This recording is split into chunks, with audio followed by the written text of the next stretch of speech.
Robin hood कैसे अपराधी बन गया।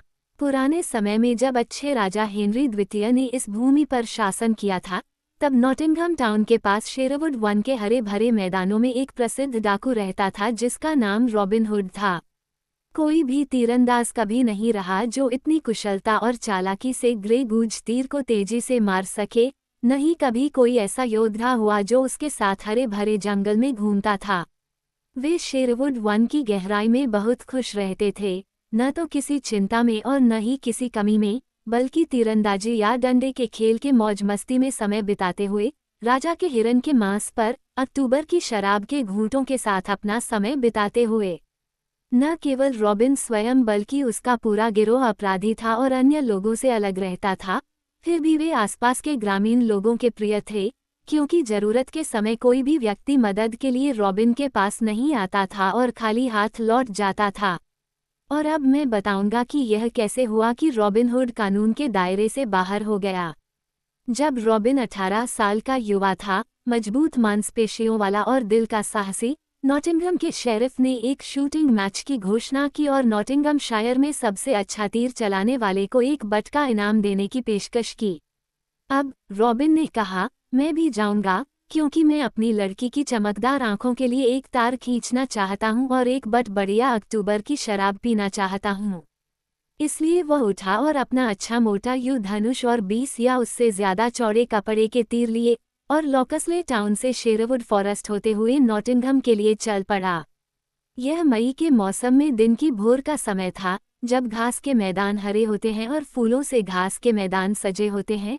डेज़ी पाइड और पीले कोयल की कलियां और कांटेदार झाड़ियों के साथ सुंदर प्राइमरोज, जब सेब की कलियां खिलती हैं और मीठे पक्षी गाते हैं।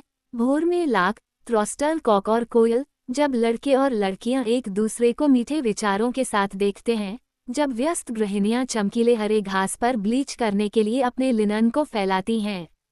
जब वह अपने रास्तों पर चलता था तो हरियाली मीठी लगती थी और हरे और सरसराते पत्ते चमकीले होते थे, जिनके बीच छोटे पक्षी जोर जोर से गाते थे। और रॉबिन खुशी से सीटी बजाता हुआ आगे बढ़ता था, मेड मेरियन और उसकी चमकदार आंखों के बारे में सोचता था, क्योंकि ऐसे समय में एक युवा के विचार उस लड़की पर सुखद रूप से मुड़ जाते हैं जिसे वह सबसे ज्यादा प्यार करता है। इस तरह वह तेज कदमों और खुशनुमा सीटी के साथ आगे बढ़ रहा था। अचानक उसे एक बड़े ओक के पेड़ के नीचे बैठे कुछ वनकर्मी दिखाई दिए।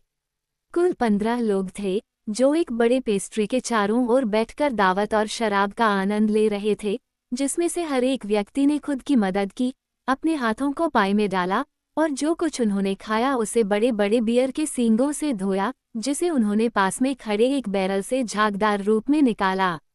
प्रत्येक व्यक्ति लिंकन ग्रीन में सजे हुए थे और वे उस सुंदर फैले हुए पेड़ के नीचे घास पर बैठे हुए एक शानदार प्रदर्शन कर रहे थे। फिर उनमें से एक ने अपना मुंह भरा हुआ रॉबिन को पुकारा, हेलो, तुम कहाँ जा रहे हो छोटे लड़के, अपने एक पैसे के धनुष और अपने 14 बाणों के साथ। तब रॉबिन क्रोधित हो गया, क्योंकि कोई भी युवा अपने बचपन के कारण ताना सुनना पसंद नहीं करता। अब उसने कहा, मेरा धनुष और मेरे एक तीर चमकने लायक हैं, और इसके अलावा मैं नॉटिंघम टाउन में शूटिंग मैच में जा रहा हूँ, जिसकी घोषणा नॉटिंघमशायर के हमारे अच्छे शेरिफ ने की है। वहाँ मैं अन्य मजबूत योद्धाओं के साथ शूटिंग करूँगा, क्योंकि पुरस्कार में एक बढ़िया शराब का बट रखा गया है। तभी एक व्यक्ति, जिसके हाथ में शराब की बोतल थी, बोला, अरे लड़के की बात सुनो बेटा, अभी तुम्हारी माँ का दूध तुम्हारे होठों पर सूखा भी नहीं है, और फिर भी तुम नॉटिंघम के घाटों पर अच्छे अच्छे तगड़े आदमियों के साथ खड़े होने का ढोंग कर रहे हो, जबकि तुम तो 2 पत्थरों वाले धनुष की एक डोरी भी नहीं खींच सकते। मैं आप में से सर्वश्रेष्ठ 20 अंक प्राप्त करूंगा। साहसी रॉबिन ने कहा कि मैंने हमारी सुंदर महिला की कृपा से 60 छड़ों पर क्लाउट मारा। इस पर सभी जोर से हंसे और एक ने कहा, बहुत बढ़िया डींग मारी सुंदर शिशु, बहुत बढ़िया डींग मारी। और तुम अच्छी तरह जानते हो कि कोई भी लक्ष्य तुम्हारे दांव को सही साबित करने के लिए निकट नहीं है। और एक अन्य ने चिल्लाते हुए कहा, अब वह दूध के साथ शराब भी पिएगा। इस पर रॉबिन एकदम पागल हो गया। सुनो, उसने कहा, वहां घास के मैदान के अंत में मुझे हिरणों का एक झुंड दिखाई दे रहा है जो 60 छड़ से भी ज्यादा दूर है। मैं तुम्हें 20 अंक दूंगा कि हमारी लेडी की अनुमति से मैं उनमें से सबसे अच्छे हिरन को मरवा दूं। अब हो गया, वो व्यक्ति चिल्लाया जिसने पहले बोला था, और यहाँ 20 निशान हैं। मैं शर्त लगाता हूँ कि तुम हमारी लेडी की सहायता से या उसके बिना किसी भी जानवर को नहीं मरवाओगे। फिर रॉबिन ने अपना अच्छा युद्ध धनुष अपने हाथ में लिया और उसकी नोक को अपने पैर के तलवे पर रखकर उसने उसे कुशलता से ठीक से खींचा। फिर उसने एक चौड़ा कपड़ा बांधा और धनुष को ऊपर उठाकर भूरे हंस के पंख को अपने कान के पास खींचा। अगले ही पल धनुष की डोरी बजी और तीर तेजी से घास के मैदान में नीचे की ओर भागा, जैसे कोई गौरैया उत्तरी हवा में उड़ती है। झुंड में सबसे बढ़िया हिरन ने ऊंची छलांग लगाई, लेकिन वह मर गया और उसके दिल के खून से हरा रास्ता लाल हो गया। हाँ, रॉबिन चिल्लाया, तुम्हारा वह शॉट कितना पसंद आया, अच्छे दोस्त। मैं जानता था कि शर्त मेरी होगी और वह 300 पाउंड की होगी। तब सभी वनवासी क्रोध से भर गए और जिसने पहले बोला था और शर्त हार गया था, वह सभी से अधिक क्रोधित हुआ। नहीं, वह चिल्लाया, शर्त तुम्हारी नहीं है और तुम तुरंत चले जाओ, या स्वर्ग के सभी संतों की कसम, मैं तुम्हारे पैरों को तब तक दबाऊंगा जब तक तुम फिर से चलने में सक्षम नहीं हो जाओगे। क्या तुम नहीं जानते, दूसरे ने कहा, कि तुमने राजा के हिरन को मार डाला है और हमारे दयालु स्वामी और संप्रभु राजा हैरी के नियमों के अनुसार तुम्हारे कान तुम्हारे सिर के पास मुंडे जाने चाहिए। पकड़ो उसे, तीसरा चिल्लाया। नहीं, चौथे ने कहा, उसे उसकी कम उम्र के कारण जाने दो। रॉबिन हुड ने एक शब्द भी नहीं कहा, लेकिन उसने वनवासियों को एक गंभीर चेहरे से देखा, फिर अपनी एड़ी घुमाकर जंगल की घास के मैदान में उनसे दूर चला गया। लेकिन उसका दिल बुरी तरह से क्रोधित था, क्योंकि उसका खून गर्म और युवा था और उबलने की संभावना थी।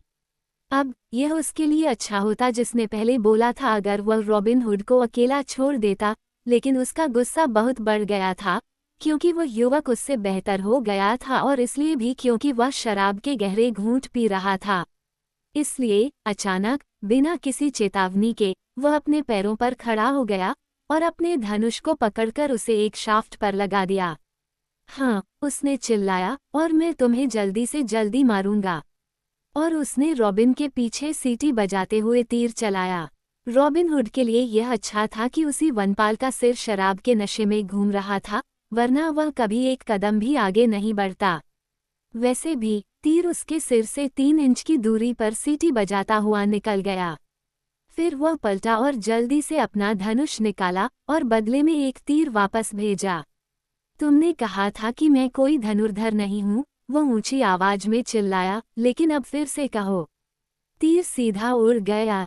तीरंदाज चीखते हुए आगे की ओर गिरा और जमीन पर मुंह के बल लेट गया।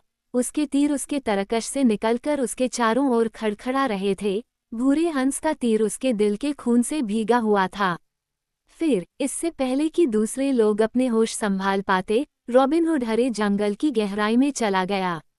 कुछ लोग उसके पीछे भागे, लेकिन बहुत हिम्मत के साथ नहीं, क्योंकि हर किसी को अपने साथी की मौत का डर था। इसलिए वे सभी तुरंत आए और मृत व्यक्ति को उठाकर नॉटिंघम टाउन ले गए।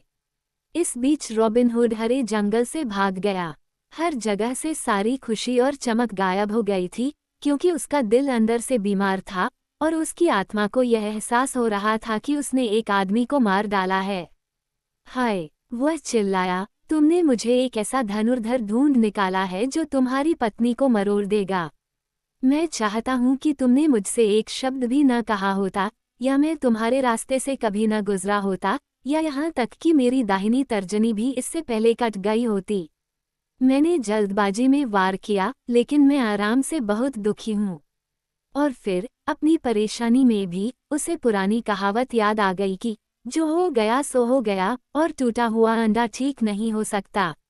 और इस प्रकार वो उस हरे भरे जंगल में रहने लगा, जो आने वाले कई वर्षों तक उसका घर बना, और फिर कभी भी मीठे लोकसले शहर के लड़कों और लड़कियों के साथ सुखद दिन नहीं देख सका, क्योंकि उसे गैरकानूनी घोषित कर दिया गया था, न केवल इसलिए कि उसने एक आदमी को मार डाला था, बल्कि इसलिए भी कि उसने राजा के हिरन का शिकार किया था, और उसके सिर पर 200 पाउंड का इनाम रखा गया था, जो भी उसे राजा के दरबार में लाएगा।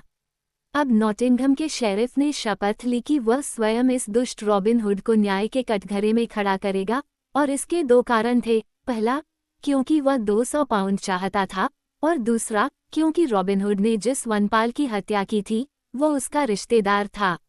लेकिन रॉबिन हुड 1 साल तक शेरवुड के जंगल में छिपा रहा और उस दौरान उसके इर्द गिर्द उसके जैसे कई और लोग जमा हो गए, जिन्हें इस कारण से और उस कारण से दूसरे लोगों से निकाल दिया गया था। कुछ लोगों ने भूखे सर्दियों के मौसम में हिरणों का शिकार किया था, जब उन्हें कोई और भोजन नहीं मिल पाता था, और उन्हें ऐसा करते हुए वनपालों ने देख लिया था, लेकिन वे बच गए थे, जिससे उनके कान बच गए थे। कुछ लोगों को उनकी विरासत से बेदखल कर दिया गया था, ताकि उनके खेतों को शेरवुड के जंगल में राजा की जमीन में शामिल किया जा सके। कुछ लोगों को किसी बड़े बैरन या अमीर मठाधीश या शक्तिशाली एस्क्वायर ने लूट लिया था। सभी किसी न किसी कारण से अन्याय और उत्पीड़न से बचने के लिए शेरवुड आए थे। इसलिए उस पूरे वर्ष में 50 या उससे ज्यादा अच्छे तगड़े योद्धा रॉबिन हुड के इर्द गिर्द इकट्ठे हुए और उसे अपना नेता और सरदार चुना। फिर उन्होंने कसम खाई कि जैसे वे खुद लूटे गए थे, वैसे ही वे अपने उत्पीड़कों को भी लूटेंगे, चाहे वे बैरन हों, मठाधीश हों, शूरवीर हों या जमींदार हों, और हर एक से वे वह सब लेंगे जो गरीबों से अन्यायपूर्ण करों या जमीन के किराए या गलत जुर्माने के रूप में वसूला गया था। लेकिन वे ज़रूरत और परेशानी में गरीब लोगों की मदद करेंगे और उन्हें वह सब लौटा देंगे जो उनसे अन्यायपूर्ण तरीके से छीना गया था। इसके अलावा उन्होंने कसम खाई कि वे कभी किसी बच्चे को नुकसान नहीं पहुंचाएंगे और न ही किसी महिला के साथ अन्याय करेंगे, चाहे वह नौकरानी हो, पत्नी हो या विधवा हो। इसलिए कुछ समय बाद जब लोगों को ये पता चलने लगा कि उनका कोई नुकसान नहीं किया गया था, बल्कि यह कि पैसा या भोजन कई गरीब परिवारों के लिए जरूरत के समय में आया था, तो वे रॉबिन और उसके साथियों की प्रशंसा करने लगे और शेरवुड वन में उसके और उसके कार्यों के बारे में कई कहानियां बताने लगे, क्योंकि उन्हें लगा कि वह उनमें से एक है। एक खुशनुमा सुबह जब सभी पक्षी पत्तों के बीच चहचहा रहे थे, रॉबिन हुड उठ खड़ा हुआ और उसके सभी खुशमिजाज लोग उठ खड़े हुए। हर कोई ठंडे भूरे नाले में अपना सिर और हाथ धो रहा था जो पत्थर से पत्थर तक उछल रहा था। फिर रॉबिन ने कहा, 14 दिनों से हमने कोई खेल नहीं देखा है, इसलिए अब मैं रोमांच की तलाश में विदेश जा रहा हूँ। लेकिन तुम सब मेरे खुशमिजाज लोगों, यहीं हरे जंगल में रुको, बस इतना ध्यान रखो कि तुम मेरी पुकार पर ध्यान दो। मैं अपनी ज़रूरत के समय बिगुल के 3 धमाके बजाऊंगा, फिर जल्दी से आ जाना, क्योंकि मुझे तुम्हारी मदद की ज़रूरत होगी। ऐसा कहते हुए वह पत्तेदार जंगल के बीच से होता हुआ शेरवुड के किनारे पर पहुंच गया। वहां वह बहुत देर तक भटकता रहा, राजमार्गों और गलियों से, धुंधली घाटियों और जंगल के किनारों से। कभी उसे एक छायादार गली में एक सुंदर सुडौल लड़की मिली, और दोनों ने एक दूसरे को खुश करने के लिए एक दूसरे से कहा और अपनी राह पर आगे बढ़ गईं। कभी उसे एक सुंदर महिला दिखाई दी, जिसके सामने उसने अपनी टोपी उतारी, और उसने भी उस सुंदर युवक को धीरे से प्रणाम किया। कभी उसे एक मोटा भिक्षु दिखाई दिया जो एक तंबू से लदे गधे पर बैठा था। कभी एक वीर योद्धा, जिसके पास भाला, ढाल और कवच था जो सूरज की रोशनी में चमक रहा था। कभी लाल रंग के कपड़े पहने एक व्यक्ति, और कभी अच्छे नॉटिंघम शहर से एक मोटा नगरवासी गंभीर कदमों से आगे बढ़ रहा था। उसने ये सभी दृश्य देखे, लेकिन उसे कोई रोमांच नहीं मिला।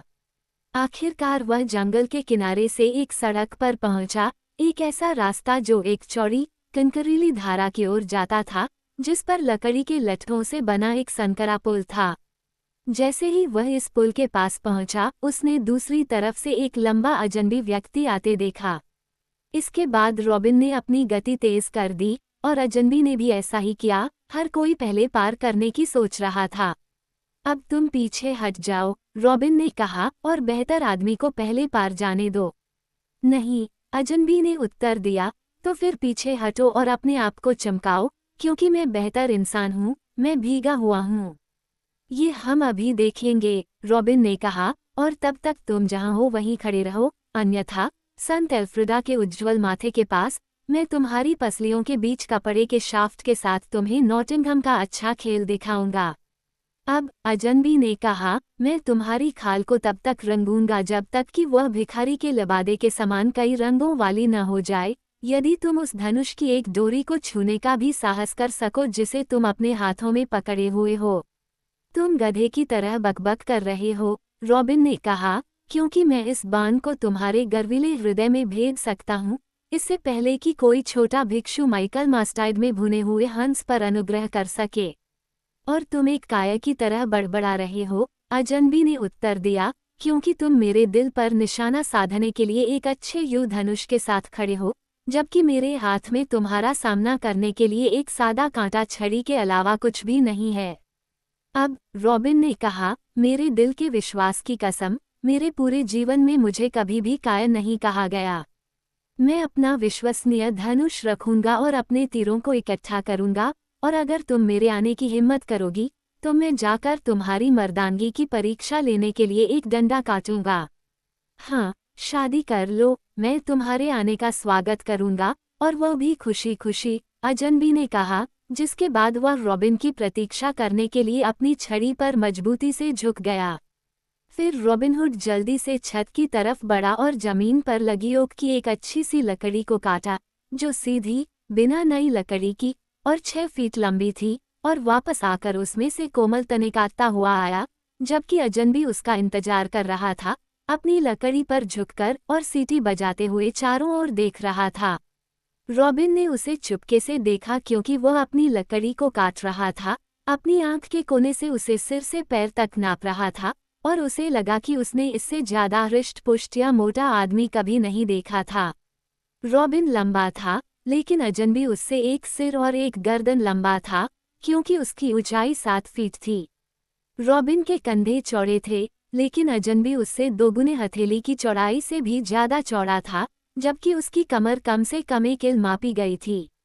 फिर भी रॉबिन ने खुद से कहा, मेरे अच्छे साथी, मैं तुम्हारी खाल को खुशी खुशी सींचूंगा। फिर ऊंची आवाज में बोला, देखो, यह मेरी अच्छी छड़ी है, जोरदार और सख्त।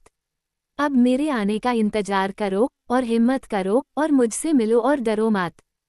फिर हम तब तक लड़ेंगे जब तक कि हम में से कोई एक वार के बल पर नदी में गिर न जाए।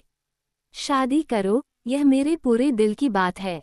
अजनबी चिल्लाया, अपने डंडे को अपने सिर के ऊपर, अपनी उंगलियों और अंगूठे के बीच में तब तक घुमाया जब तक कि उसने फिर से सीटी नहीं बजाई। आथा के गोलमेज के शूरवीरों ने इन दोनों से ज्यादा जोरदार लड़ाई कभी नहीं लड़ी थी।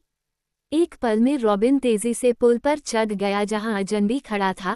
पहले उसने एक छलावा किया और फिर अजनबी के सिर पर एक ऐसा घूंसा मारा जो अगर निशाने पर लगता तो उसे पानी में गिरा देता। लेकिन अजनबी ने चतुराई से घूंसा सही दिशा में घुमाया और जवाब में एक जोरदार घूंसा मारा, जिसे रॉबिन ने भी अजनबी की तरह घुमाया। इस तरह वे 1 घंटे तक अपनी जगह पर खड़े रहे, एक भी उंगली पीछे नहीं हटे, और इस दौरान हर एक ने कई घूंसे मारे और खाए, यहाँ तक कि यहाँ वहाँ हड्डियाँ और धक्के लगने लगे। फिर भी किसी ने, बस बहुत हुआ, चिल्लाने के बारे में नहीं सोचा और न ही पुल से गिरने की संभावना थी। कभी कभी वे आराम करने के लिए रुकते थे, और हर कोई सोचता था कि उसने अपने पूरे जीवन में क्वार्टरस्टाफ पर ऐसा हाथ कभी नहीं देखा था। अंत में रॉबिन ने अजनबी की पसलियों पर एक घूंसा मारा जिससे उसकी जैकेट धूप में गीले पुआल की तरह धुआं देने लगी। ये प्रहार इतना चतुराईपूर्ण था कि अजनबी पुल से गिरने से बाल बाल बचा, लेकिन उसने तुरंत खुद को संभाला और एक चतुराईपूर्ण प्रहार से रॉबिन के सिर पर ऐसा वार किया कि खून बहने लगा। फिर रॉबिन गुस्से से पागल हो गया और उसने दूसरे पर पूरी ताकत से वार किया, लेकिन अजनबी ने वार को रोक दिया और एक बार फिर रॉबिन को मारा, और इस बार इतनी अच्छी तरह से कि वह सिर के बल पानी में गिर गया, जैसे बाउल्स के खेल में रानी पिंग गिरती है। और अब तुम कहाँ हो, मेरे अच्छे लड़के? अजनबी ने जोर से हंसते हुए पूछा। ओह, बाढ़ में और ज्वार के साथ बहते हुए, रॉबिन चिल्लाया, और वह अपनी दयनीय स्थिति पर खुद को हंसने से नहीं रोक सका। फिर अपने पैरों को मजबूत करते हुए वो किनारे पर चला गया। छोटी मछलियां इधर उधर भाग रही थीं, सभी उसके छींटे से डर गई थीं। मुझे अपना हाथ दो। जब वह किनारे पर पहुंचा तो उसने पुकारा, मुझे ये स्वीकार करना ही होगा कि तुम एक बहादुर और मजबूत आत्मा हो और साथ ही डंडों से अच्छा प्रहार करने में भी माहिर हो। इस तरह से और उस तरह से मेरा सिर जून के गर्म दिन में मधुमक्खियों के छत्ते की तरह गुनगुनाता है। फिर उसने अपने होठों पर सींग लगाया और एक जोरदार आवाज निकाली जो जंगल के रास्तों पर मधुरता से गूंजती हुई चली गई। हाँ, शादी कर लो, उसने फिर कहा। तुम एक लंबे कद के लड़के हो और बहादुर भी, क्योंकि मैं नतमस्तक हूँ। यहाँ और कैंटरबरी शहर के बीच कोई भी आदमी मेरे साथ वैसा नहीं कर सकता जैसा तुमने किया है। और तुम, अजनबी ने हंसते हुए कहा, एक बहादुर दिल और एक मजबूत योद्धा की तरह अपनी मार झेल रहे हो। लेकिन अब दूर की टहनियां और शाखाएं लोगों के आने से सरसराने लगीं, और अचानक 22 अच्छे तगड़े नर योद्धा, सभी लिंकन हरे रंग के कपड़े पहने हुए, छिपने के स्थान से बाहर निकले और उनके आगे प्रसन्नचित विल स्टटली चल रहा था। अच्छे मालिक, विल चिल्लाया, ये कैसे है? सचमुच आप सिर से पैर तक और त्वचा तक भीग गए हैं। क्यों? शादी कर लो, प्रसन्नचित रॉबिन ने उत्तर दिया। उस मोटे आदमी ने मेरी गर्दन और धड़ को पानी में गिरा दिया है और मुझे बुरी तरह पीटा है। तो फिर वह बिना झुके नहीं जाएगा और खुद भी पिटाई खाएगा। विल स्टटली चिल्लाया, लड़कों, उस पर हमला करो। तभी विल और उसके 20 सैनिक अजनबी पर झपटे, किंतु यद्यपि वे तेजी से उछले, उन्होंने उसे तैयार पाया और उसने अपनी मजबूत लाठी से दाएं और बाएं वार किया, जिससे यद्यपि वह बड़ी संख्या में नीचे गिरा, फिर भी उनमें से कुछ ने उसके पराजित होने से पहले उसके टूटे हुए मुकुटों को रगड़ दिया। नहीं, रुको, रॉबिन ने हंसते हुए कहा, जब तक कि उसके दुखते हुए हिस्से में फिर से दर्द नहीं होने लगा। वह एक सच्चा और अच्छा आदमी है और उसे कोई नुकसान नहीं पहुंचेगा। अब सुनो, अच्छे नौजवान, क्या तुम मेरे साथ रहोगे और मेरे दल में शामिल होगे? हर साल तुम्हें लिंकन ग्रीन के 3 सूट मिलेंगे, इसके अलावा तुम्हें फीस में 40 मार्क मिलेंगे, और जो भी अच्छा होगा उसे हमारे साथ साझा करोगे। तुम मीठा हिरन का मांस खाओगे और सबसे मजबूत शराब पियोगे, और तुम मेरे अपने अच्छे दाहिने हाथ बनोगे, क्योंकि मैंने अपने पूरे जीवन में ऐसा लाठी बजाने वाला कभी नहीं देखा। बोलो, क्या तुम मेरे अच्छे खुशमिजाज लोगों में से एक बनोगे? मैं यह नहीं जानता, अजनबी ने गुस्से से कहा, क्योंकि वह इस तरह से लुढ़कने से क्रोधित था। यदि तुम अपने धनुष और सेब के तीर को ओक के डंडे से बेहतर तरीके से नहीं चला सकते, तो मैं समझता हूँ कि तुम मेरे देश में यौमन कहलाने के योग्य नहीं हो।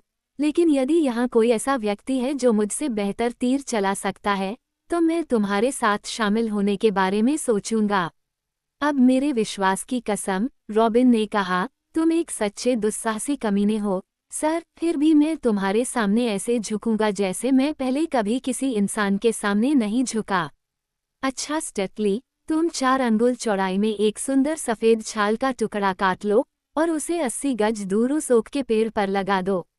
अब अजनबी, उस पर एक भूरे हंस के तीर से सुंदर वार करो और खुद को एक तीरंदाज कहलाओ। हाँ, शादी कर लो, यही मैं करूँगा, उसने जवाब दिया। मुझे एक अच्छा मोटा धनुष और एक सुंदर चौड़ा तीर दो, और अगर मैं उस पर निशाना नहीं लगा पाया, तो मुझे नंगा कर दो और धनुष की डोरों से पीट-पीट कर अधमरा कर दो। फिर उसने उन सभी में से सबसे मजबूत धनुष चुना, जो रॉबिन के धनुष के बाद दूसरा था, और एक सीधा ग्रे गूज शाफ्ट, अच्छी तरह से पंखदार और चिकना, और निशाने की ओर कदम बढ़ाते हुए, जबकि पूरा दल हरियाली पर बैठा या लेटा हुआ उसे निशाना साधते हुए देख रहा था, उसने तीर को अपने गाल पर खींचा और शाफ्ट को इतनी चतुराई से ढीला किया कि वह निशाने के बिल्कुल बीच में जा लगा। आहा, उसने चिल्लाया, अगर तुम कर सकते हो तो इसे सुधारो, जबकि इतने बढ़िया निशाने पर यौवन के लोग भी ताली बजा रहे थे। ये वाकई एक बेहतरीन निशाना है, रॉबिन ने कहा। मैं इसे ठीक नहीं कर सकता, लेकिन शायद इसे बिगाड़ सकता हूँ। फिर उसने अपना मजबूत धनुष उठाया और सावधानी से तीर चढ़ाया और अपनी सबसे बड़ी कुशलता से तीर चलाया। तीर सीधा चला और इतना सटीक कि वह अजनबी के तीर पर सीधा लगा और उसे टुकड़ों में तोड़ दिया। तब सभी योद्धा उछल पड़े और खुशी से चिल्लाने लगे कि उनके स्वामी ने कितना अच्छा निशाना लगाया है।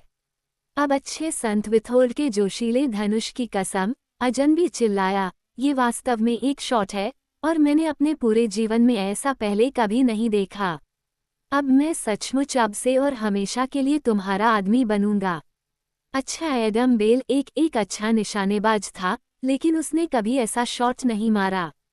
एक एडम बेल, क्लाइमो, द क्लॉफ और विलियम ऑफ क्लाउड्सली 3 प्रसिद्ध उत्तर देश के धनुर्धारी थे जिनके नाम पुराने समय की कई गाथाओं में इसका उल्लेख किया गया है। तो आज मुझे एक अच्छा आदमी मिल गया है, खुशमिजाज रॉबिन ने कहा।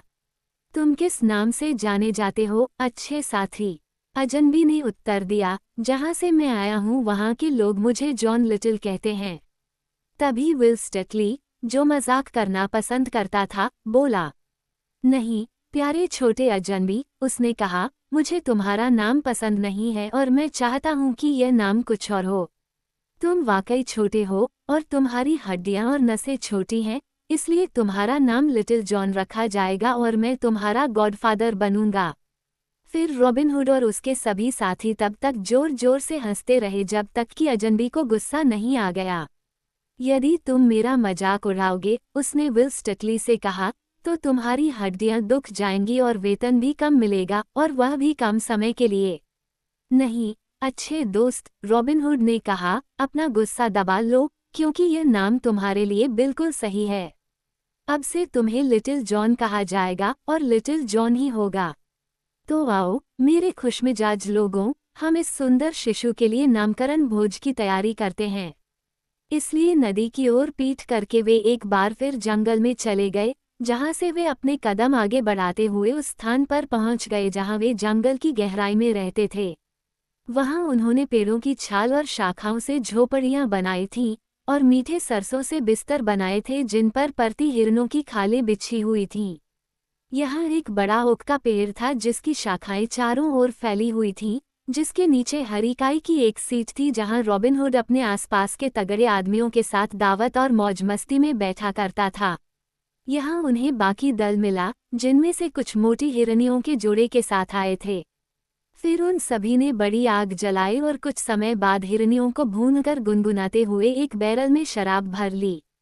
फिर जब दावत तैयार हो गई तो वे सभी बैठ गए, लेकिन रॉबिन ने लिटिल जॉन को अपने दाहिने हाथ पर बिठाया, क्योंकि अब से वह दल में दूसरे नंबर पर था। फिर जब दावत खत्म हो गई तो विल स्टेटली बोला, अब समय आ गया है, मैं चाहता हूँ हमारे प्यारे बच्चे का नामकरण करने का, है न खुशमिजाज लड़कों? और हाँ हाँ, सभी चिल्लाए और तब तक हंसते रहे जब तक कि जंगल उनकी खुशी से गूंज नहीं उठा। तो फिर हमें 7 प्रायोजक चाहिए, विल स्टेटली ने कहा, और पूरे दल में से उसने 7 सबसे ताकतवर लोगों को चुना। अब संत डंस्टन की कसम, लिटिल जॉन चिल्लाया, अपने पैरों पर उछलते हुए, आप में से एक से अधिक लोग इसे पछताएंगे यदि आप मुझ पर उंगली उठाते हैं। लेकिन बिना कुछ कहे वे सब एक साथ उस पर टूट पड़े, उसके पैरों और हाथों को पकड़ लिया और उसके संघर्ष के बावजूद उसे कसकर पकड़ लिया, और वे उसे बाहर ले गए जबकि सभी लोग खेल देखने के लिए खड़े थे। फिर एक व्यक्ति आगे आया जिसे पादरी की भूमिका निभाने के लिए चुना गया था क्योंकि उसके सिर पर गंजापन था और उसके हाथ में शराब से भरा एक बर्तन था। अब इस बच्चे को कौन लाया है? उसने बहुत गंभीरता से पूछा। यही मैं कहूँगा, विल स्टेटली ने उत्तर दिया। और तू उसे क्या नाम से पुकारता है? मैं उसे छोटा जॉन कहता हूँ। अब लिटिल जॉन, नकली पादरी, ने कहा, तुम अब तक जीवित नहीं रहे, बल्कि केवल दुनिया भर में घूमते रहे, लेकिन अब तुम सचमुच जीवित रहोगे। जब तुम जीवित नहीं थे, तब तुम्हें लिटिल जॉन कहा जाता था, लेकिन अब जब तुम सचमुच जीवित हो, तो तुम्हें लिटिल जॉन कहा जाएगा, इसलिए मैं तुम्हें नाम देता हूँ। और इन अंतिम शब्दों पर उसने लिटिल जॉन के सिर पर शराब का बर्तन खाली कर दिया। फिर सभी लोग हंसने लगे जब उन्होंने देखा कि बढ़िया ब्राउन एले लिटिल जॉन की दाढ़ी पर बह रही है और उसकी नाक और थोड़ी से टपक रही है, जबकि उसकी आंखें झपक रही थीं। पहले तो वह गुस्सा होने के मूड में था, लेकिन पाया कि वह ऐसा नहीं कर सकता, क्योंकि बाकी लोग बहुत खुश थे, इसलिए वह भी बाकी लोगों के साथ हंसने लगा।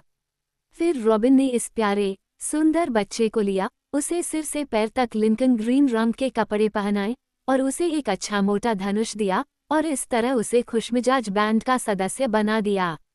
और इस तरह रॉबिन हुड को गैरकानूनी घोषित कर दिया गया, इस तरह उसके इर्द गिर्द खुशमिजाज साथियों का एक समूह इकट्ठा हो गया और इस तरह उसे अपना दाहिना हाथ लिटिल जॉन मिल गया और इस तरह प्रस्तावना समाप्त होती है।